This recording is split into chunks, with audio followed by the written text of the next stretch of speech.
YSR Congress party ప్రభుత్వాన్ని అంట. నేను చెప్తున్నా, మీరు అసమర్థులు, మీకు అవగాహన రాహిత్యం, అవగాహన సరిగా లేదు. వెళ్ళడం రావడం సోమవారం వెళ్ళడం రావడం, బిల్లులు చేసుకోవడం, డబ్బులుగా చేయటం. దేవినేని ఉమ గారు మీరు చేసింది అదేంటండి? చంద్రబాబు నాయుడు గారికి అవగాహన రాహిత్యం అంటారేంటి? చంద్రబాబు నాయుడు గారు అసమర్థత అంటారేంటి? ఆయన 40 సంవత్సరాలు సీనియరు, పైగా ఇప్పటికి 3వ సారి 4వ సారి ముఖ్యమంత్రి అంటారా అని అనుకుంటారు మీరు. నేను చెప్తున్నా, అసమర్థత కాకపోతే, అవగాహన రాహిత్యం కాకపోతే నదిని డైవర్ట్ చేయకోకుండా ఎవరైనా ఏ దేశంలో అయినా వేస్తారండి డయాఫ్రామ్ వాళ్ళు.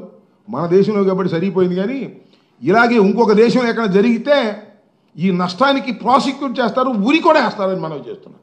ఇంత దుర్మార్గంగా చేసి ఇవాళ జగన్మోహన్ రెడ్డి గారి మీద అధికారంలో లేవు కాబట్టి, మాకు పత్రికల్లో రాసే పత్రికలు తక్కువ ఉన్నాయి కాబట్టి, మీకు మీడియా బలం ఎక్కువ ఉంది కాబట్టి అబద్ధాలుగా పుంకాలుగా చెప్పి జనాన్ని నమ్మించాలనేటువంటి ప్రయత్నం చేయటం చాలా దురదృష్టకరమని కూడా ఈ సందర్భంగా నేను మనవి చేస్తున్నా.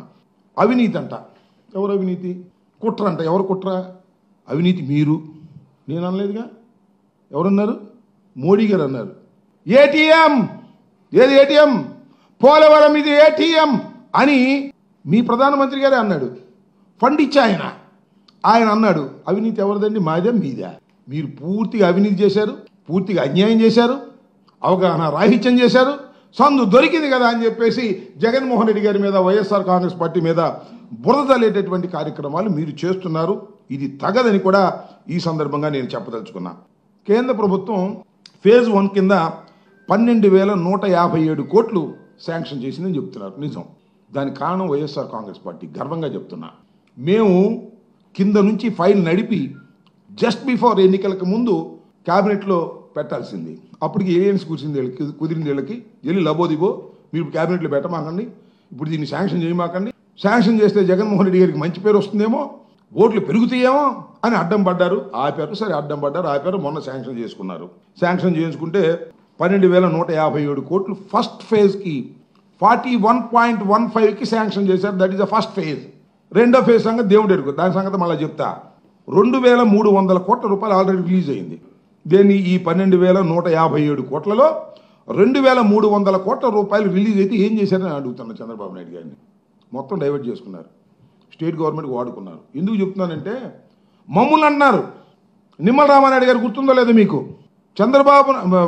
జగన్మోహన్ రెడ్డి గారు కేంద్ర ప్రభుత్వం ఇచ్చినటువంటి పోలవరం డబ్బుల్ని డైవర్ట్ చేసుకున్నారు అని అవగాహన రాహిత్యంతో నిమ్మల రామానాయుడు గారు ప్రస్తుత ఇరిగేషన్ మంత్రి గారు అన్నాడు.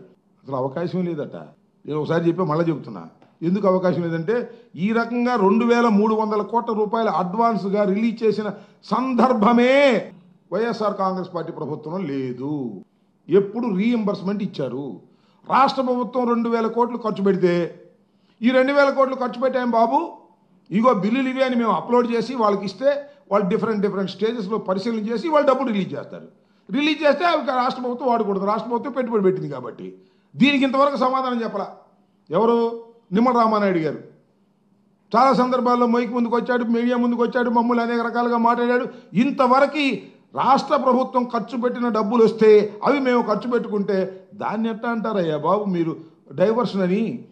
మేము వాడుకున్నామని ఎలా అంటారు డైవర్ట్ చేసామని? ఇవాళ మీరు డైవర్ట్ చేసుకున్నారు ఆ డబ్బులు, అది వేరే అంశం. దాన్ని ఖర్చు పెట్టాల్సిందే డైవర్ట్ చేసుకుని స్లోగా పనులు చేసే కార్యక్రమం చేస్తున్నారు. That is a different matter అని కూడా ఈ సందర్భంగా నేను మనవి చేస్తున్నాను. కాబట్టి చంద్రబాబు నాయుడు గారు ఇంకోటి కూడా ఇక్కడ చాలా కీలకమైన విషయం చెప్పేసరి, ఆయన ఏదో 2027కి పూర్తి చేస్తాం, 2016కు పూర్తి అయిపోవాలి పనులన్నీ టార్గెట్ పెట్టారు. 72% పూర్తి అయితే మరి ఇన్నాళ్ళు ఎందుకు నాకు అర్థం కాలేదు. మా టైంలోనేమో మేమేం చేయలేదు అంటున్నాడు, మేము 3% చేస్తున్నాం అన్నాడు. ఏదో పిచ్చి లెక్కలు చెప్తున్నాడు. నేను మనవి చేస్తున్నాను, వైఎస్ఆర్ కాంగ్రెస్ పార్టీ అధికారంలో ఉన్నప్పుడు 3 సంవత్సరాల పాటు అసలు పనులు చేయడానికి వీలైన పరిస్థితులు ఉన్నాయి. తెలుసా మీకు? ఏంటది? కరోనా దొరకల కూలి. అయినా సరే మొత్తం నదిని డైవర్ట్ చేసి ప్రవాహాన్ని మళ్లించినటువంటి ఘనత వైఎస్ఆర్ కాంగ్రెస్ పార్టీ ప్రభుత్వానికి దక్కుతుందని కూడా ఈ సందర్భంగా నేను మనవి చేస్తున్నా. స్పిల్వేని పూర్తి చేసింది మేము, గేట్లు పెట్టింది మేము, lower copper dam upper copper డ్యాములు పూర్తి చేసింది మేము. ఇన్ని పూర్తి చేస్తే చంద్రబాబు నాయుడు మేమేం చేయలేదంట, ఆయనే మొత్తం చేశాడంట. వరల్డ్ రికార్డ్ అంటే ఏదో చెప్తున్నాడు. రికార్డే మొత్తం వేసి పారాడు సిమెంట్ బిల్లు కోసం. డబ్బులు చేసుకోవడం కోసం. స్పిల్వే ముందు కాంక్రీట్ టప టప టప టప వేసారు. ఏమి లేదు దానికి, వేసేయటమే. వేసేసారు, బిల్లు చేస్తున్నారు, డబ్బులు తీసుకున్నారు. ఆ నవయ్యగాతో షేర్ కలుపుకున్నారు.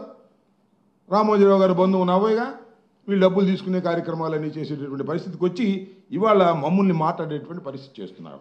ఇంకో అంశం నేను 2-3 సార్లు అడిగాను, కానీ చంద్రబాబు నాయుడు గారు కానీ రామానాయుడు గారు కానీ సమాధానం చెప్పరు. ఏంటంటే 2 దశలు.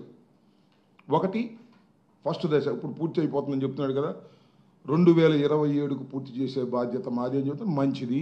నేను మాట అడుగుతానండి, ఏమనుకోవద్దు చంద్రబాబు నాయుడు గారు, ఇంతకుముందు కూడా చెప్పారుగా 2018కి పూర్తి చేసి ఎన్నికలకు వెళతాం అని బల్ల గుద్ది చెప్పారుగా. ఏమైంది ఆ రోజు? 2018 తర్వాత 19కి వచ్చావు, 19 ఎలక్షన్ జరిగినాయి, మీరు ఓటమి పాలయ్యారు. మేము కూడా చెప్పాం పూర్తి చేస్తామని. తర్వాత మేము చెప్పాం మీ డయాఫ్రమ్ వాళ్ళు కొట్టుకుపోయింది కాబట్టి పూర్తి చేసేదానికి సమయం చాలదని కూడా చెప్పాం. అది నిజమైంది. ఆ రోజు 2018కి పూర్తి చేస్తామని బల్లలు కొట్టినప్పుడు కూడా ఈనాడు, ఆంధ్రజ్యోతి, వాళ్ళ మీడియా దుమ్ము దులిపేశారు. ఇవాళ ముడిపేసినట్టు. ఇవాళ పేపర్లో చూస్తే ఆశ్చర్యం వేస్తుంది నాకు. పరుగులు పెడుతున్న పోలవరం అంట. ఎక్కడ పరుగులు పెడుతుందో నాకు అర్థం కాల. అయిపోయింది పోలవరం అంటున్నారు. 27కి చేస్తూ ఉన్నారు. మంచిదే, చేయండి. 27కి చేయొచ్చు. అక్కడ పెద్ద పనులన్నీ మేము మా టైంలోనే చాలా వరకు పూర్తి చేసాం. మ్యాక్సిమం చేయాల్సింది డయాఫ్రమ్ వాల్ని కంప్లీట్ చేసి దాని మీద ఎత్తకం రాక్ ఫిల్లింగ్ డ్యామును పూర్తి చేస్తే ఖచ్చితంగా నీళ్లు నిలబెట్టి నీళ్ళని 2 కాలువలకి వదలడానికి అవకాశం ఉంటుంది. This is the fact. Chandrababu Naidu గారు 2027కు చేస్తానడం సంతోషం, చేయమనండి, మాకు ఏ విధమైన అభ్యంతరం లేదు. చేయడానికి కూడా అవకాశం ఉందని నేను మాజీ ఇరిగేషన్ మంత్రిగా నేను కూడా భావిస్తూ ఉన్నాను. అయితే 2 దశలు 41.15, 45.72. ఇక్కడ మొన్న చంద్రబాబు నాయుడు గారు చెప్తున్నాడు కదా, మొన్న 12,000 కోట్ల రూపాయలు విడుదల చేశారని మొదటి ఫేజ్కి. ఇక్కడ జరిగినటువంటి కుట్రనండి. చంద్రబాబు నాయుడు గారు పాపం కేంద్ర ప్రభుత్వంతో భయపడి అంగీకరించాడో తెలియదు నాకు, లేకపోతే మోడీ గారు చంద్రబాబు నాయుడు గారు మాట్లాడుకుని చేశారో నాకు తెలియదు. ఆ రోజున ఏ విధంగా అయితే ప్యాకేజ్ తీసుకుని అది ఎగ్గొట్టేశారో, ప్రత్యేక హోదాని ఎగ్గొట్టేశారో, అదే రకంగా ఇవాళ 41.15కు మాత్రమే ఈ ప్రాజెక్టును పరిమితం చేయడానికి చంద్రబాబు నాయుడు గారు అంగీకరించారు. 2వ దశ లేదని చెప్పారు. 2వ దశ ఉంటే మొన్న క్యాబినెట్ నోట్ చూపించమని అడుగుతున్నాం, దాన్ని చూపించలేదు. ఈ మొదటి దశతోనే పూర్తి చేసేసి మళ్ళా రీహాబిలిటేషన్కి దీనికి ఇవ్వాల్సినటువంటి 30,000 కోట్లు ఎగ్గొట్టేయాలని చెప్పేసి సింపుల్గా తప్పుకోవాలని కేంద్రం నిర్ణయించుకుంది. ఆ కేంద్రం నిర్ణయంలో చంద్రబాబు నాయుడు గారు కూడా పాత్రధారుడయ్యారు.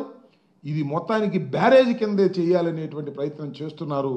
ఇది చాలా దుర్మార్గమైంది. పోలవరం నిర్మాణం ఆశించింది ఇది కాదని కూడా ఈ సందర్భంగా నేను మనవి చేస్తున్నా. దానికి అనేక సార్లు చెప్పిన రామానాయుడు గారు అంటారు, అసలు మొదటి దశ 2వ దశ మీరే పెట్టారంటున్నాడు. మేం కాదు పెట్టింది, అది మాన్యువల్లో ఉండేటువంటి ప్రశ్న. మొదటి దశ చాలాసార్లు చెప్పారు. దీనికి మాత్రం సమాధానం చెప్పడు రామానాయుడు గారు. పచ్చ చొక్కా వేసుకొచ్చి ఏదో పిచ్చి మాటలు మాట్లాడుతున్నాడు.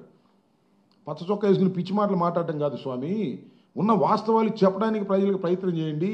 చంద్రబాబు నాయుడు గారి లాగా ఆయన 100 అబద్ధాలు ఆడితే 102 ఆడుతున్నాడు. నాకు అర్థం కాల.